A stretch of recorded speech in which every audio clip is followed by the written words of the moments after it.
Hey everybody, welcome back again to another episode of Gaslighting the Warfighter.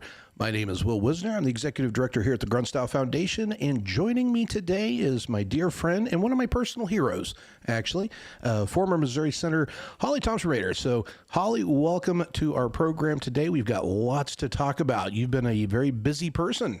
I have, and it's always good to talk to you, but how cool to get to be in your new studio. Yeah. I love this. Well, we are super grateful for you coming out because, you know, there are some things afoot here in Missouri that are looking optimistic, and you are the driving force behind that. And so that's what we're here to talk about today, because nothing's done yet, and we still have some ways to go. But it's a very, very important issue. We have a couple of really remarkable bills here in the Missouri legislature that's going to impact veterans and veteran mental health in very big ways. Also for first responders, which, you know, those folks are really suffering. They're about 10 years behind the veteran community in terms of how they're engaging the issue of mental health and stress for our first responders and law enforcement. So I think we're blazing some trails. Why don't you set the stage for us and tell us about these bills and kind of just frame the conversation ahead? Absolutely. And, you know, it's I would love to take credit and say that I'm the driving force. I'm one cog in the wheel, and I'm excited to do that. We've had, as you know, you and I worked together for several years when I was in the Senate. And with me carrying this legislation, you giving me all the information that I needed about it and helping educate other members of the House and the Senate. And we really did a lot in those 2 years that I carried it. My term ended January of 2025, and I already knew a lady that works on coalitions in St. Louis. She had been working with a group that was interested in still getting this bill passed. And so they pulled me into the work that they were doing and said, how can we, you know, let's get to work on this as a team. And so we have been, and with you guys all still being right there beside us. And, you know, we found sponsors in the House and in the Senate, and we were able to fly through the House. And how amazing what was that vote count? I think it was either like 9 or 12 against. That was like 137 to 11 or something. It was a crazy huge number. And that's here in Missouri. That's here in Missouri. And that was our very first time being on the floor. So we had not, the years that I carried it, we had gotten through committee quickly, but because every year it was a little bit further in the process, so we ran out of time. This year we were able to get it to the floor, first floor debate, and it was a love fest. I mean, people, and when I first started carrying this, as you remember, it was a little bit before you saw a lot of I'm very conservative, a little bit before you saw all the you know, conservatives really talking about alternative therapies. But as you know, the way I grew up, these things are important to me, and I don't mind talking about them. I know God gave me a microphone. I need to use it, and I'm going to use it until He takes it away from me. But all the things that people were concerned about this harming my election, or this, you know, harming, you know, making the electorate say, "Oh my gosh, Holly, what are you doing?" No, people started coming. People understand they want healthy options, because too much of the population, the community I grew up in, the trailer parks and the, you know, projects, are harmed by these pharmaceuticals. That's right. And you know, so let's talk a little bit about the hesitancy, because, you know, we worked hard on those issues, and we made a lot of progress in years past, and I'm very proud of the work that everybody that did on that, and very grateful, you know, to your work, and you have changed and moved the needle dramatically through that body of work that was there. But how I see it is that this reluctance to even have the conversation is more of it's like the old story of the emperor has no clothes, right? It's like everybody is aware that we've got a big old problem. Right. And here comes this thing with this potential solution, and everybody is trying to do a cost to benefit analysis. You know, how risky is this to actually have the conversation? Because I don't want to hurt my chances for reelection. I don't want to turn off any potential sponsors or donors or supporters or a myriad of reasons that would prevent people from doing that. But once that one person said, hey, man, that dude ain't got no clothes on, then everybody seems to jump on board. Is that an accurate description of what's going on here? It is. I think that folks just needed to see that this isn't, it's not as much the boogeyman as people want to think of it. You know, people think of drugs of, the drugs of the 70s. Mm-hmm. Well, I mean, you can always abuse any type of medication. Oh, for sure. Any type of medication. But the clinical trials that we're talking about, this being used as an alternative therapy, an actual therapeutic mixed with your therapy session, the medication mixed with your therapy session. I mean, this is a whole protocol. This isn't doing some shrooms on the weekend. It's not a weird drug party going on in the backwoods back there. But you know what? I mean, I think it's fair to say that, these are big conversations and people have big reservations. And a lot of that is just from a lack of familiarity. And we're talking about, well, these aren't the same drugs as we had in the 70s. Well, yeah, they're pretty much the same drugs we had in the 70s. Yeah. It's, we don't have quite the level of the federal government, trying to suppress the civil rights movement and sort of trying to, let's demonize the hippie culture and all that, which they're kind of walking into it. There's a lot of weird stuff that goes around with that that's not what even people inside the medicine cultures of these modalities would consider to be good things. And I think that has... that memory of that framing, the crazy characters on television, that you see that are, you chuckle, aren't they sweet and harmless little crazy people. But what are some of the objections that you've ran into when trying to approach people to open their mind and their ears and their heart to what this stuff does? What are some of the valid concerns that you've heard, and how did you address them? Some of the valid concerns are, especially with the marijuana track that Missouri has been on. We first was looking at medical use, and now, as you see, it's completely open market. Not completely open market. No, yeah, not hemp. CBD oil is the limit of our freedoms in Missouri. Exactly. It's not free market. You have it in the dispensaries. You have certain people that can have licenses, and only very few, and all of that, and it's very expensive. But for a resident, I can go buy marijuana. Yeah, you're allowed to access it. And that has been the main concern is, okay, Holly, are we saying that this year it's going to be a clinical trial? Right.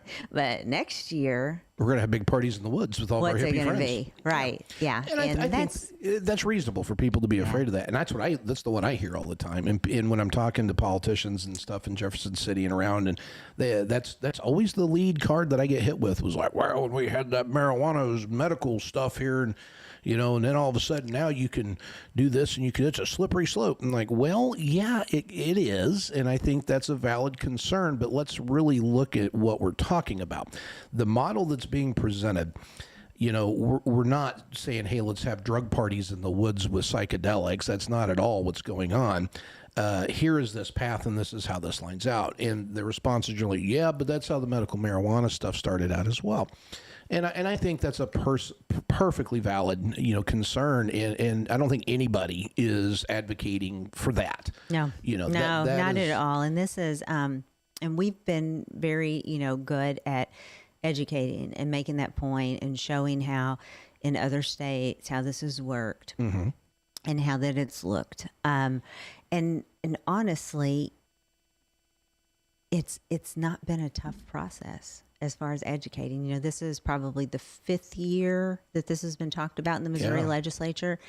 And as I said, we saw a love fest on the House floor, right? Yeah. And has now flown through Senate committee and is well positioned to be heard on the Senate floor. And with little objection thus far, which is just bizarre, but how wonderful that we're so close to actually being able to have these this clinical trial in Missouri. Other states have started doing this, to have a clinical trial in Missouri for our Missouri veterans, our Missouri first responders. What do you think are the chances, what's your honest assessment of what the Senate chances of it passing before the session closes here in Missouri? I'd say 85. 85? I know. I'm so excited. And so there's a love fest going on I'm the an Senate optimist, too, right? But there are. I mean, the members that we have spoke to, I have only had one that is a no. And who is that?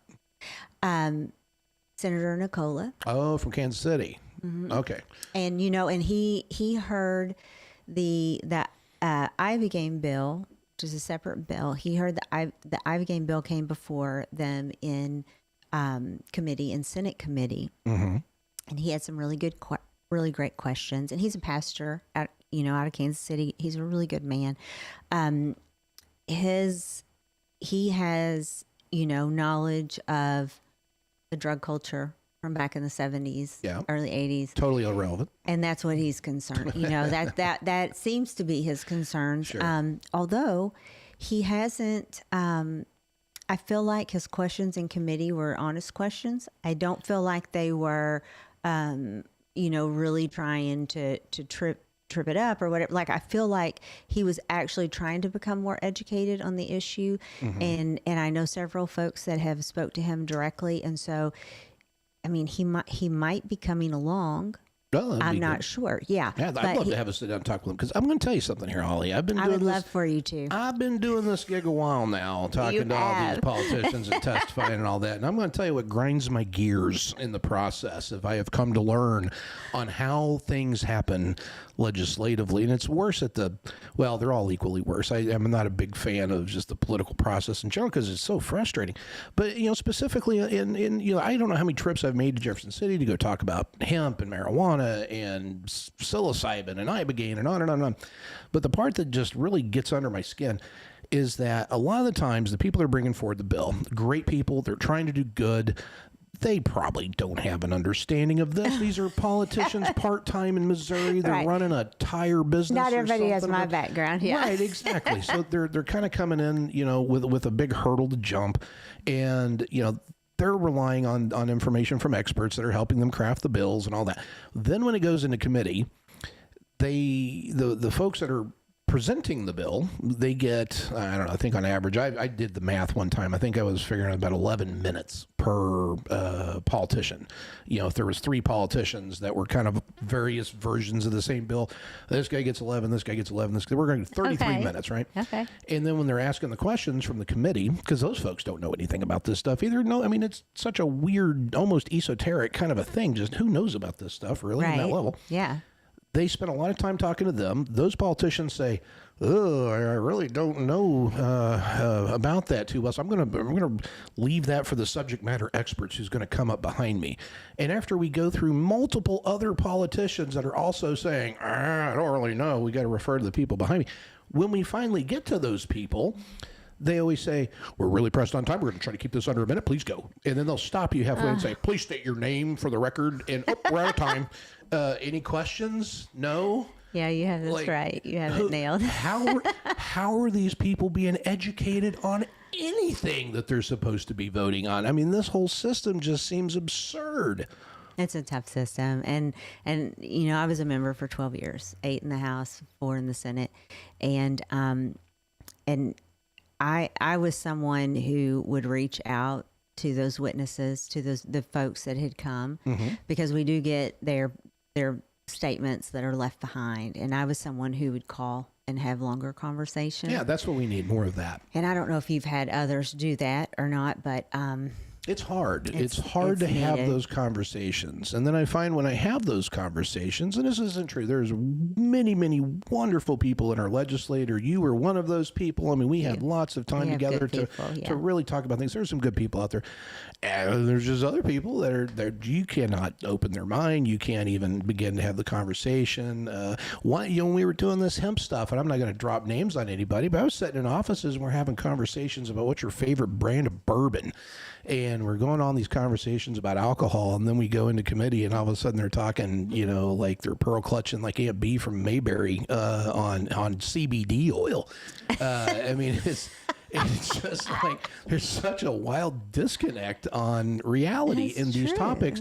So I think we're doing the right thing. Very true. I think the work ahead is continuing to give opportunities for folks to have the chance to learn a little more, where they're not feeling like somebody's coming at them wanting something from them, or they're trying to position something, but like a neutral ground where we can say, like, here's these, and these things do happen. There's this Missouri psychedelic conferences that happen in St. Louis and in Kansas City and down in Springfield. There's different groups that are doing all these things, the MAPS conferences, all of that.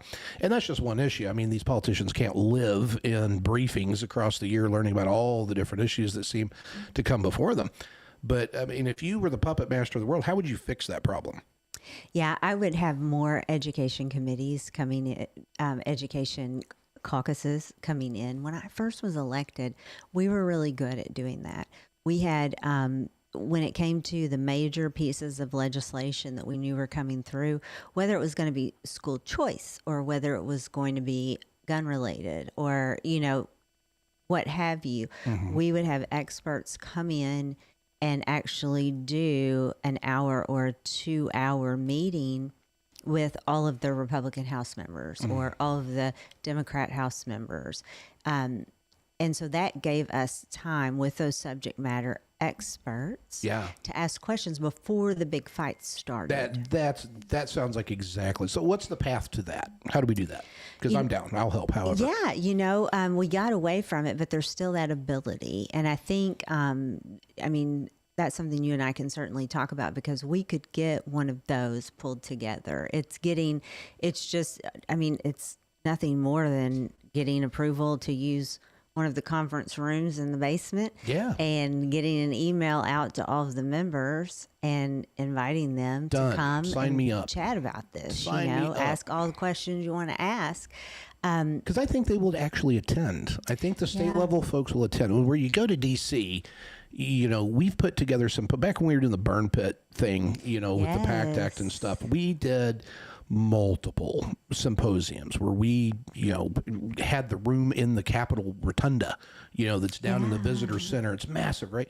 And we would invite all these people and you would get the same cast of characters every time, which always made me nuts, but it would be a bunch of sick veterans that were dying, that were coming in with their nasal cannulas and pulling their oxygen bottles, and half of them are in wheelchairs. And then you would have an army of 23-year-old oversexed, overdrugged staffers that are wearing Armani suits and, playing big shot. And then we would have Tulsi Gabbard and Bernie Sanders. That's who would generally show up. Really? What a weird world, right? Yeah, so no, I think we've got chances here with doing things in the Senate. Well, so let's get back on the psilocybin bill. So what exactly does this do, this bill? So this allows for a clinical trial for veterans and first responders with a Missouri Medical University to put this clinical trial together. The Department of Mental Health gets a report every year kind of oversees the structure or just knows what's happening. That way the members of the legislature can get a report on how this turned out. And it's very much structured after the clinical trials that are, approved and done nationally. And that's been the other pushback is we don't want to do anything that's not FDA approval. Well, how are you going to get FDA approval on a Schedule I drug? That's kind of the trap that Big Pharma has set for us, That is the trap that Big Pharma has set. And certainly, if you are not at least questioning the things the FDA has been doing for the last 30 years, where are you living under a rock? Yeah, it all traces straight. The whole FDA trap all traces right back to John D. Rockefeller in 1913, figuring out ways to put petroleum to use with pharmaceuticals is really the root, and it's just grown and grown and grown and grown. And people need to look at that. Yeah. Yes. If people had an understanding of how we got to where we are, they would be outraged, and there would be mobs in the streets with pitchforks and torches and all of it. It's just such a crazy, crazy situation.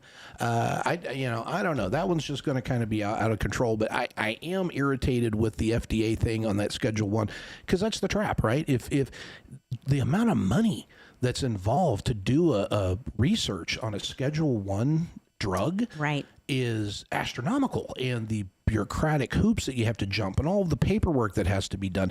And I've heard, I've talked to researchers at university and stuff that say, like, look, that's not just me filling it out for university or whatever. Every person on the team that's going to be doing that also has to go. I mean, it's just absurd. So who's going to put that kind of an investment to research something out of the goodness of their heart and spend all that money? And how do you patent a plant? And that's when we get into this issue of synthetics. And they always, there's always these writers in these bills that just magically appear out of nowhere that say, oh, hey, yeah, you can study it, but it has to be this synthetic. And I believe, that there's a good argument for it, right? And we talked about that on our There's a good argument for it, yeah. Because you do have to have controlled dosing to be precise in clinical trials. And the fact of the matter is with mushrooms is that they're not consistent. They call them a flush, when they grow, and this flush may have, it's the first of the flush that comes up, and it may just be packed full of psilocybin, and then you get a third flush from that same little grow, and the content level is way down. So if you eat 3 grams of mushrooms on one day, it may be actually eating 3 grams. And then if you do it a second day, it may be like having 6 grams. And the next day may be like having 1 gram. And then you get into all the strains. So we do need that element in there. But what I'm concerned with is that we're going to have Big Pharma jump in, introduce 100%. a molecule of carbon into a mushroom, and then patent it, and then say this is the only thing that's been studied, and therefore it's the only thing that we can advance, and it's the only thing we can make use to. And just coincidentally, this big pharmaceutical company is now going to make an incredible amount of money because they have a monopoly that has been set up by the legislature for their benefit. And my understanding on this bill is that it allows for both. You got the synthetic, which is great, and you have the natural plant that is kind of protects for that. Is there any potential that could get derailed and we end up just driving more money into Big Pharma's pockets? I honestly don't think that there will be more changes to the bill. Good. I think that, the Ibogaine Amendment was added on in the House. Oh, yeah. Let's talk about that. When we got to the Senate, the Department of Mental Health came and talked with myself and the Senate sponsor, Senator Tracy McCreary. They are not comfortable with it. They are not, in Missouri, we have not done a consortium before. Right. And of course, they've read the data on the, heart issues. And of course, all of that has been alleviated through the pre-checks. And we know that now. However, the department's uncomfortable with it. And so we removed the Ibogaine Amendment from the psilocybin. So why are they uncomfortable with it? Because they don't want to be one of the first states that go in and start doing this when, one, we know nothing about a consortium. We've not done a consortium before. And that's the major reason. Okay. But two, they're still wanting to research more about these risks. About the risks. Of the heart. Yeah. The heart conditions. I mean, that's research. They cut it with magnesium is how they do that. Right. And with the pre-checks, just like any surgery, going into a surgery, you have all these, health checks. However, this is psilocybin's, I think, 5th year to go through, and Ibogaine's first. And so we're like, look, we don't want this to kill the psilocybin bill that everybody's having a love fest over, right? So we're going to remove the Ibogaine Amendment. Is it going to be decoupled? Yep. So it has been. It has. So it's coming out of Senate committee this week, this past week. The Ibogaine Amendment was removed. And so that is now dead in Missouri. It's not. It's actually not. So it is a bill that's a standalone bill running on its own. Yeah. So it's dead. And so, so it's come out of committee in the Senate. Ibogaine on its own has come out of committee in the Senate. Well, that's a big deal. It's a big deal. And Senator Bean has that. And so, and with the fact that it did get a floor vote. I mean, in the House. That's pretty remarkable. It passed the House, right? And so you have two components that are very difficult hurdles that have already been jumped. Yeah. And so with Senator Bean working with the department to see if he can alleviate their concerns this year in time to get it across the line, we don't know yet how that's going to be. But what we do know is that psilocybin is, the bill is House Bill 1717. It is now in a form that no one that I know of is pushing against. And so, has the executive order from President Trump this last week, has that thrown a hand grenade into the conversation? It hasn't. It has had a lot of folks saying, okay, do we still need this? Yes, we do. Yes, that's what he's clearing the way for you guys to be bold, everybody. Yeah, that's he's saying that these trials need to happen. Let's, stop with all of the FDA and everybody causing every hurdle they can cause. Games. Let's get rolling with it. And, it also, the right to try is another thing I wanted to bring up, because that was something else that, even though President Trump did that in 2017? Yeah, it's first term, yeah. People have had trouble accessing Well, yeah, because the states have come in and modified it for their own state specifics that say, well, all right, guy, you're suffering. You've gone through all of the head meds from the VA. You survived 3 suicide attempts. Your wife is gone. The kids are gone. You've lost your job. You're out of health. Your mental health is spiraling. No.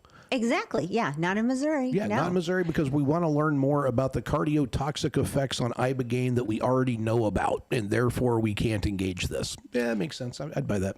Well, I tell you, and I mean, I'm hopeful that that is also one thing that we're going to be able to put to rest, is lining up the state's right to try with the federal right to try. And Trump, in his executive order, I mean, he made comment that was the intention of there shouldn't be the DEA issues that had the pushback that we've had from them. Yes. Has got to stop. Yeah, and there's a lot of money involved in those levels, and surprise everybody, Always. The deep state is a thing, and it exists in the bureaucracy. That's where it is. It's not in the politicians; it's in the bureaucracy. And Jesus could come and mandate psilocybin and ibogaine and all the other good things that could be helpful. And there's going to be some bureaucrats going to jump up somewhere and just screw the whole thing up, and it's going to be a 10-year battle.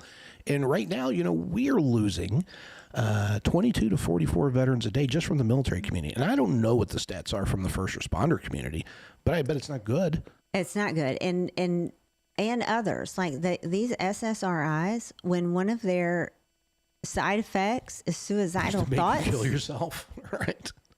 But we've studied that one. We don't need to do more research on that. And that one's FDA approved. Exactly. It's FDA approved. And none of them have been studied longer than 6 weeks. Well, weird how that works. I know when we were up advocating on MDMA in D.C. back a couple of years ago, MDMA had followed the same research criteria that they used with Suboxone. And it was intentionally done because Suboxone moved through no problem. But then, the FDA says this isn't rigorous enough, even though it was the same criteria. So, there's just a lot of gamesmanship, I guess, that's involved in that. But going back to the Missouri thing with right to try, that's more of that gamesmanship. We have this thing that says if you have exhausted all other efforts and now you're at the end of your rope, you should absolutely be able to try something that's going to save your life. And they regulated that crazy thing to where you can try anything except for all the things that you're wanting to try because that's still illegal. It's like, well, that's kind of the point of the bill, isn't it? What's the point of right to try? And that is so frustrating. But wouldn't you, anyone, like if it were your child? Yeah, that's what we're missing, right? And you have X amount of months or you've tried everything. I would want to break down every brick wall and try whatever is out there. Whatever. That's right. Have you met my friend Paige Feige? I haven't. She is, do you know who she is? No. By any chance? So she's a dear friend of ours. She comes out and teaches at our integration events every so often, by the way. And, just a fabulous, she's like literally, Holly, of all the people that are in my hero list, and I've got a lot of heroes. I admire a lot of people. I try to find the good in people and just really just, yeah, I like to be the cheerleader. And Paige is at she has the #1 pole position in terms of heroes. Really? And she's got a fascinating story. Her daughter's name was Charlotte Feige, and she suffered from an extremely rare condition with epilepsy where she was seizing, like, I don't know, I'm going to get this wrong, but just for the sake of the conversation, it's like 45 minutes out of every hour she was seizing. And she had very little, relief from that. And so her mother, Paige, had researched, potential therapeutics for it and found CBD, full spectrum CBD. And so she worked with the Israelis and the state of Colorado to basically build the first full spectrum CBD product. Wow. And at that time, my initial, paths crossing with her, I was working out in D.C. at a place called the Sergeant Thomas Joseph Sullivan Center, which was advocating on burn pit and toxic exposure stuff at that time. And we were helping veterans navigate kind of an underground railroad of sorts to get them to Colorado to be able to engage with full spectrum hemp products, because it was something about the full spectrum CBD oil, boom, arrests that form. And Charlotte went on to live a very productive life once they had that developed, that basically took care of that problem. She was able to live a normal life as a normal kid, and unfortunately she passed away from COVID during the COVID era time, so it was not related. Gosh, yeah. But that full spectrum CBD oil, which by the way has to have THC above the level of the thresholds that everybody's screaming about in order to do what it does. That's now illegal. That's now illegal in Missouri. It's in Missouri. Thanks, Governor Kehoe. I feel like you just completely dropped the ball on that guy, but hopefully President Trump is got some things cooking with that as well, and we will see that get pulled out of the fire. Because, man, I know a lot of hemp farmers and family farmers that are in that side of the industry that are now destroyed.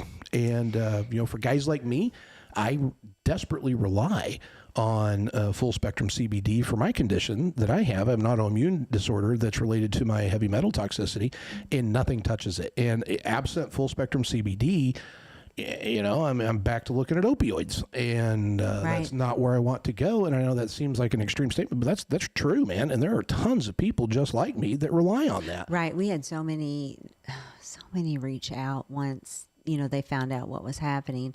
And the marijuana industry yeah, it's a monopoly play is what's happening here. They worked it.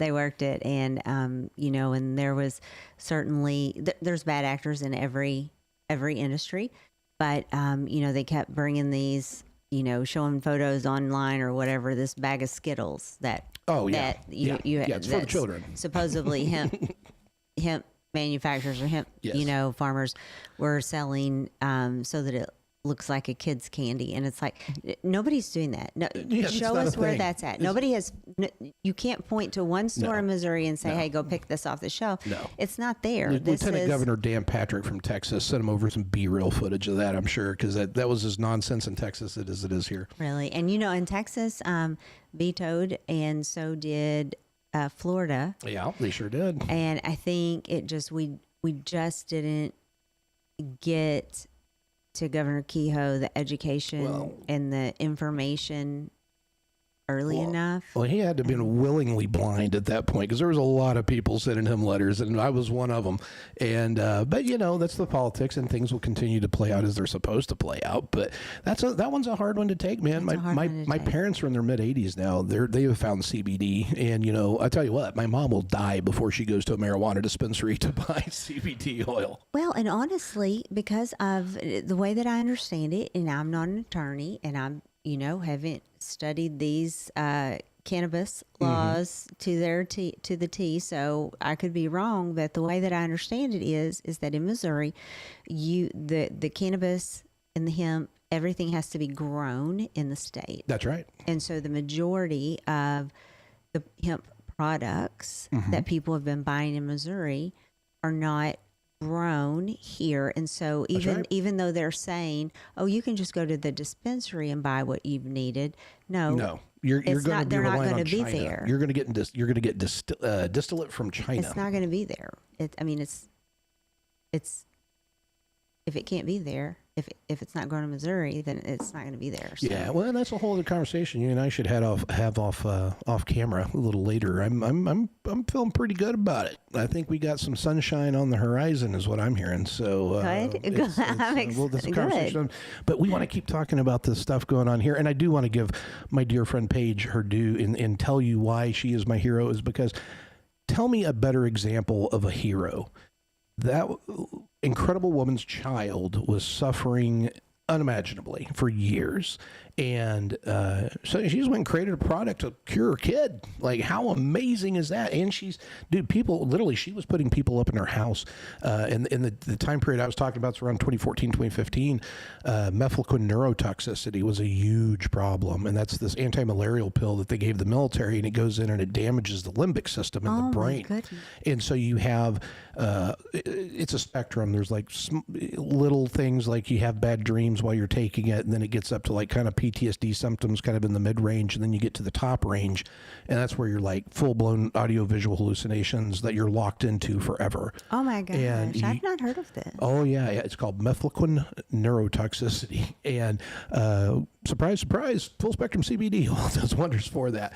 And so she was putting people up in her house that were veterans that were fleeing from other states that would then lose their benefits from their state-controlled VAs because they were leaving their state to go to Colorado to access a product from cannabis plant. And that's not good, man. That's prohibition at the cost of people's lives just for what? Like, why would you not want these people to find relief? Because why? Because why? Exactly. I mean, you can't. Until it's you. Until it's you or your kid. Until it's you or your kid. Yeah. So, well, we need more people like you. We need more people like Paige Feige. We need more people like you.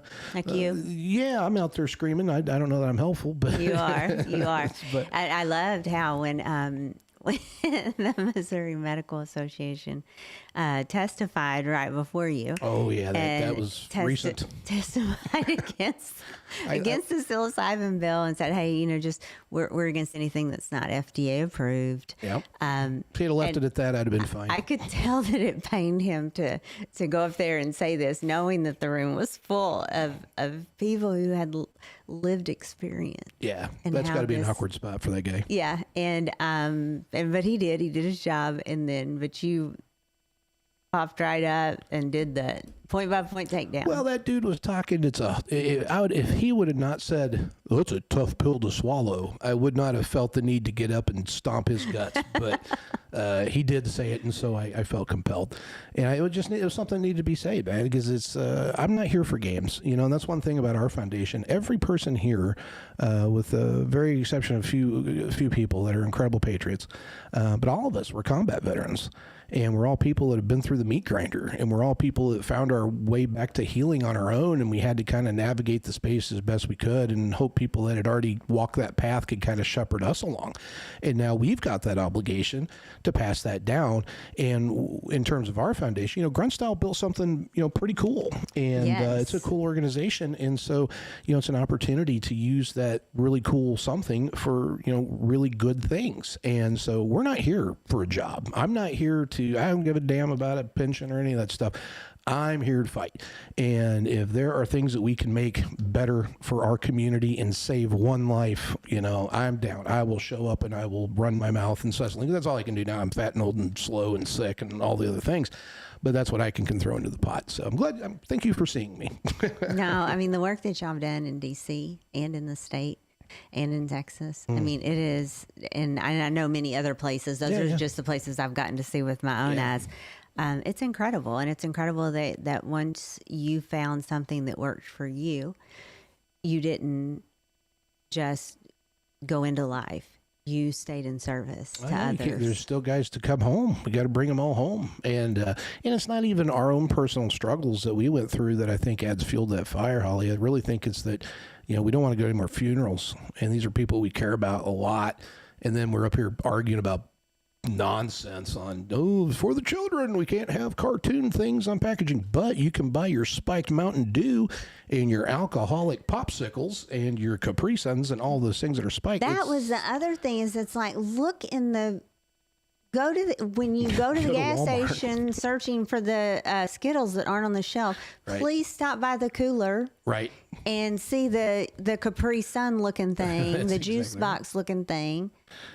That is Yes. alcohol, Yes. or that has hemp product in it. That's right. And that's exempt from the bill. That's exactly right. And go explain that to somebody. I mean, it's just the whole thing is completely crazy. When we have alcohol is responsible for 170,000 deaths every year in the United States, and 13,000 of those are children under the age of 18.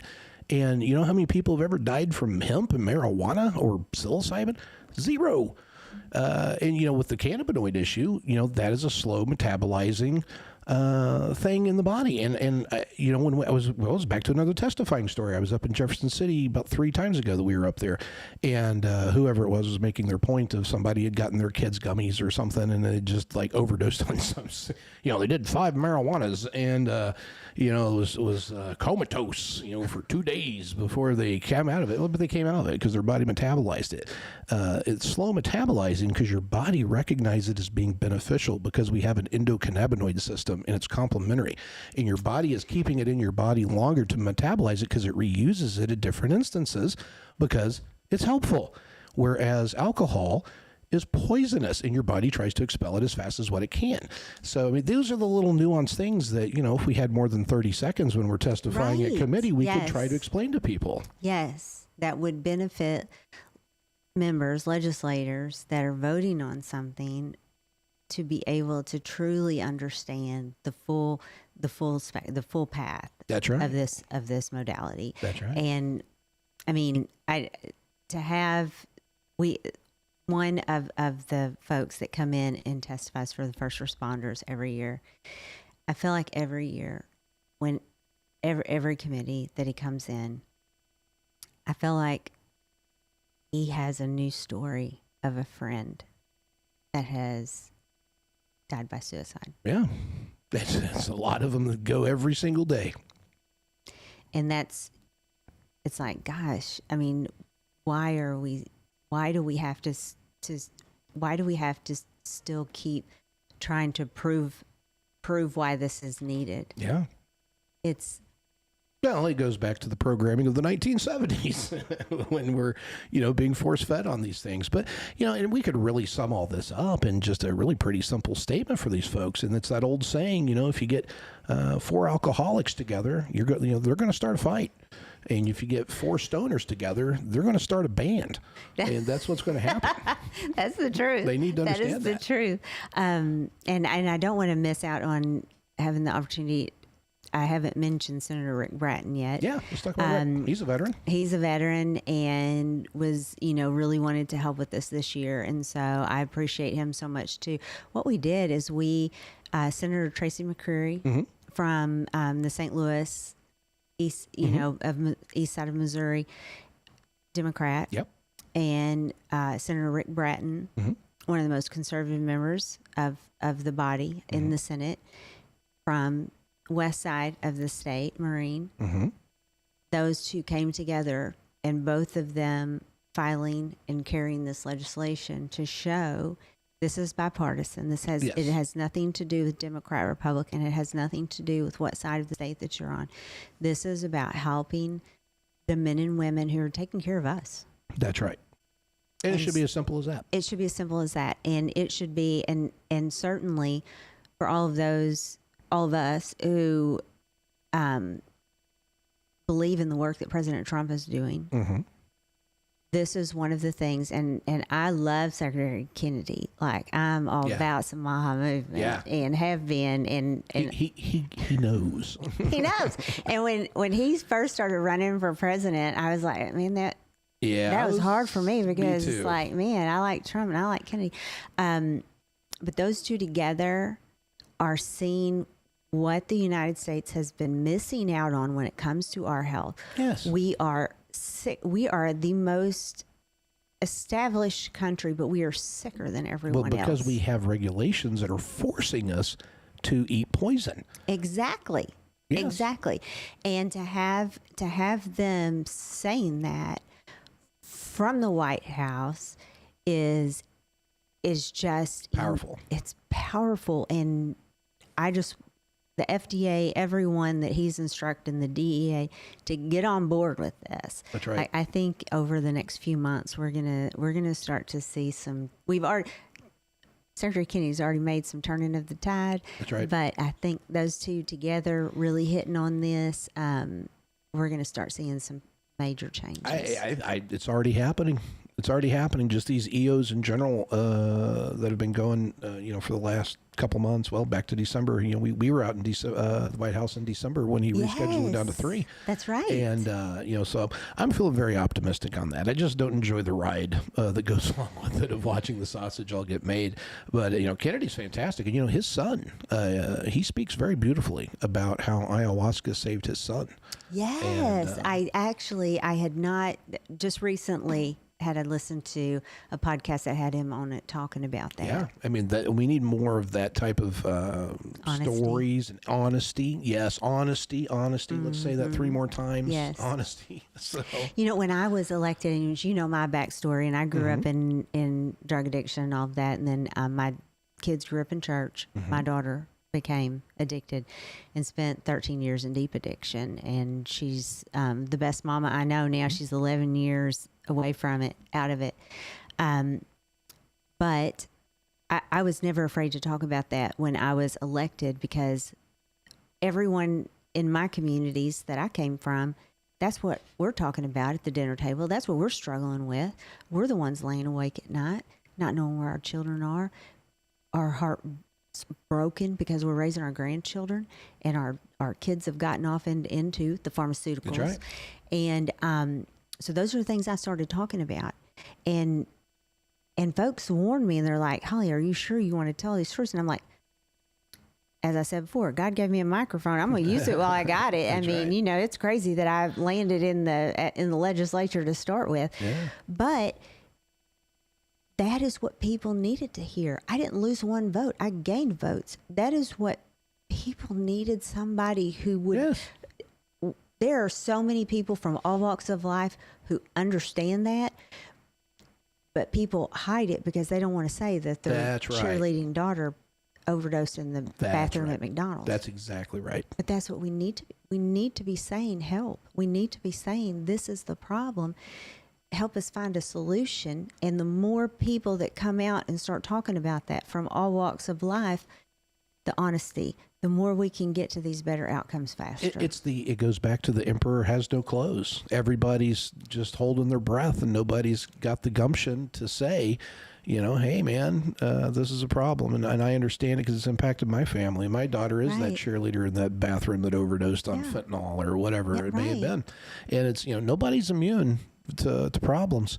That's and right. I don't know a single person, not one, that has not had drug addiction impact their family. I don't either. And, right. what we're talking about here in terms of these psychedelic assisted therapies, these are medicines. These are not drugs. The crap that the VA gives us that makes us want to kill ourselves by way of a side effect, that's a drug. Right.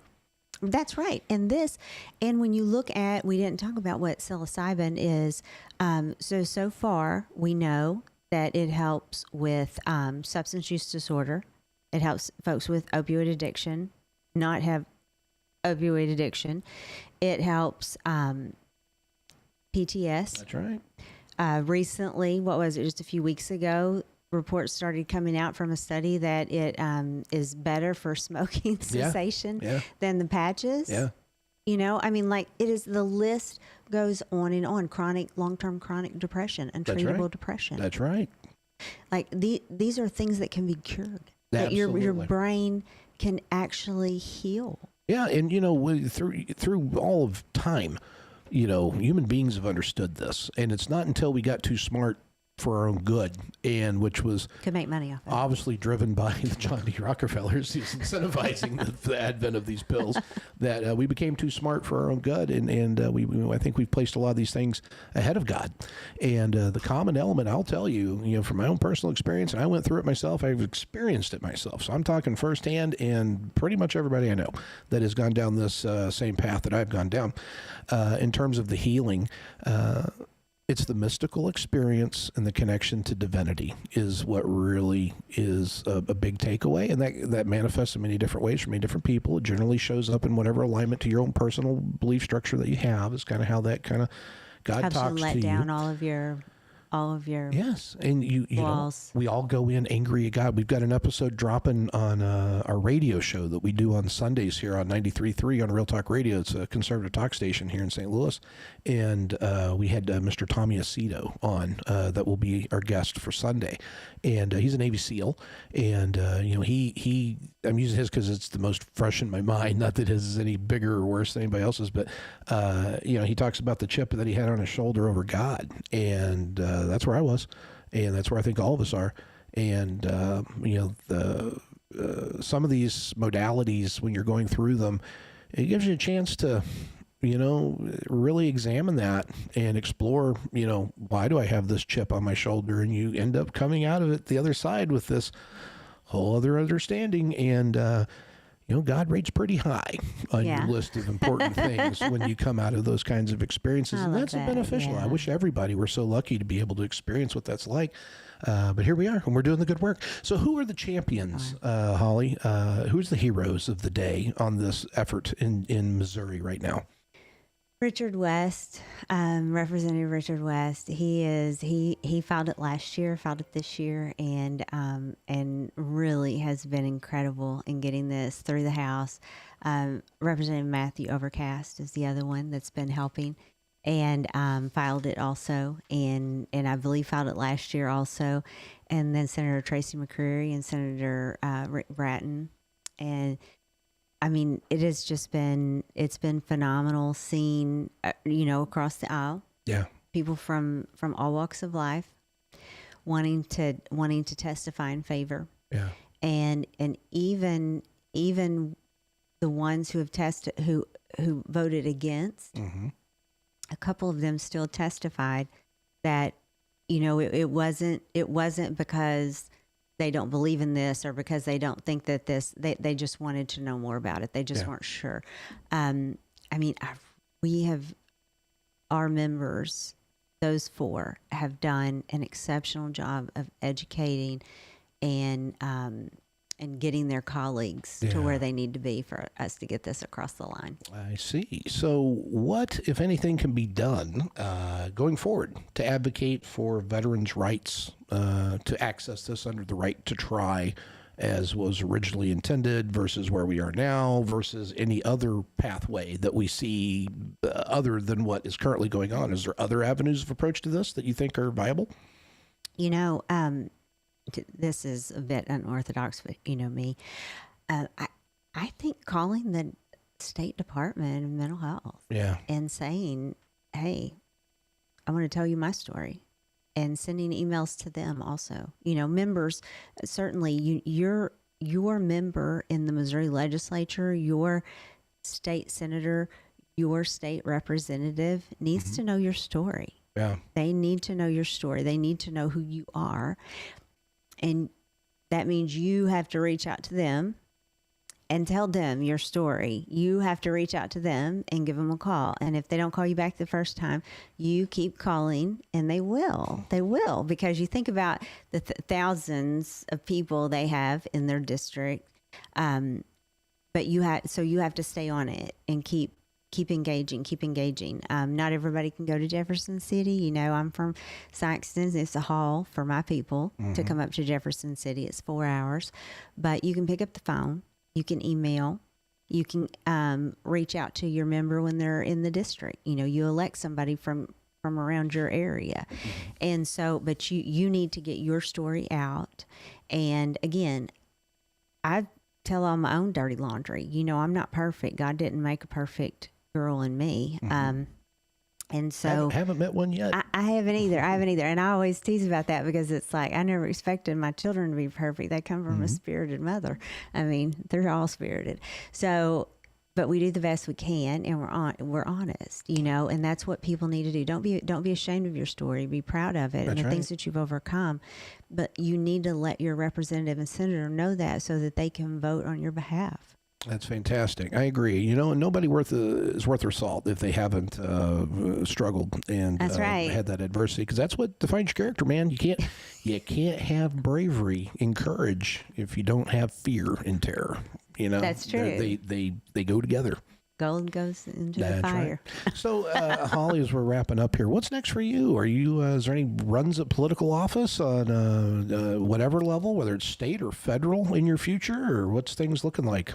I always say that I never say never, because I'm someone who, when God lays something on my heart, I'll go for it, and it doesn't make any difference to me who's with me or who's not. If I feel like God's laid something on my heart, I go. And but right now, I was elected for 12 years, and this is my first time in 15 to 20 years, because I worked in politics before that. This is my first time to have my weekends. And I wouldn't trade that for these clowns. Oh my gosh. I have 2 6-year-old grandbabies that are a week apart. And then of course I have Caden, who, I raised the first few years of his life, and he's 16. Wow. And I'm just enjoying getting to work in the legislature. I get to go out to DC and do some work and on things that I'm passionate about, on policy that I'm passionate about, and help great people. And none of the stuff you don't care about. Right. So you're in the perfect spot. I mean, I'm getting to do things that, I can fight for, and me, I have to have a fight. Yeah. And, but then on the weekends, tomorrow, my 6-year-old granddaughter is helping me plant our marigolds. Well, that sounds like a pretty good weekend. I've kind of got the best of both worlds right now. Yeah. So I'm loving it. Well, for sure. Well, thank you for coming on today, Holly. As we roll out here, what can those listening do to be of some help with this? Are we still in the zone of call your representative and your senator and Absolutely. The governor and all that? Do call and send a letter, email. Also, the Missouri